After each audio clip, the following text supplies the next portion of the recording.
Friends, இன்றைக்கி பாருங்கள் காலையில் பிரேக்ஃபாஸ்ட்டுக்கு ராகி அடை தான் செய்ய போகிறேன். ராகி, முருங்கீரை, பச்சை மிளகாய், ஆனியன் சாப் பண்ணி வச்சுருக்கேன், கருவேப்பிலை. பாருங்கள் இது எப்படி செய்யலாம்னு உங்கள் வீடியோக்குள்ளே போகலாம்.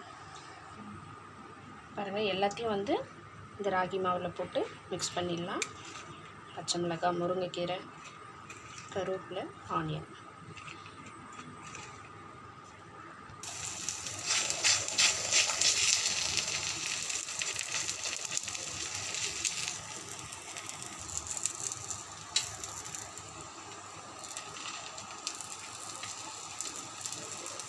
ஆயில் நல்லா ஊற்றிக்கலாங்க. நல்லா வேகட்டும்.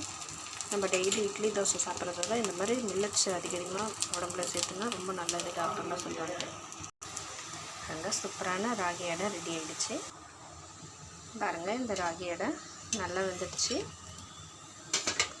அடுத்தது தரட்டி வச்சுருக்கேன். நல்லா மிச்சம் இருக்கிறது ஈவினிங் பசங்க வந்தோடனே சூடாக ஈவினிங் ஸ்நாக்ஸாக சுட்டு கொடுக்கலாங்க. பாருங்கள் சூப்பரான ராகி அடை ரெடி ஆகிடுச்சு. இதுக்கு சைட் டிஷ் ஒரு ஸ்பெஷல் குழம்பு தான் வச்சுருக்கேன். பாருங்கள் மட்டன் குழம்பு வச்சுருக்கேங்க. மட்டன் உருளைக்கிழங்கு போட்டு குழம்பு வச்சுருக்கேன். ராகி அடைக்கு ஒயிட் சட்னி சூப்பராக இருக்கும். நான் மட்டன் குழம்பு ரைஸுக்கு வச்சுருக்கேன் மதியத்துக்கு. அதுவே இந்த ராகி அடைக்கு வச்சு சாப்பிட்லாம். நல்லாயிருக்கும், சூப்பராக இருக்கும். நீங்களும் இதே மாதிரி ட்ரை பண்ணி பார்த்துட்டு எப்படி இருந்ததுன்னு கமெண்ட்டில் சொல்லுங்கள். மறக்காமல் என் சேனலை சப்ஸ்கிரைப் பண்ணுங்கள். பாய்.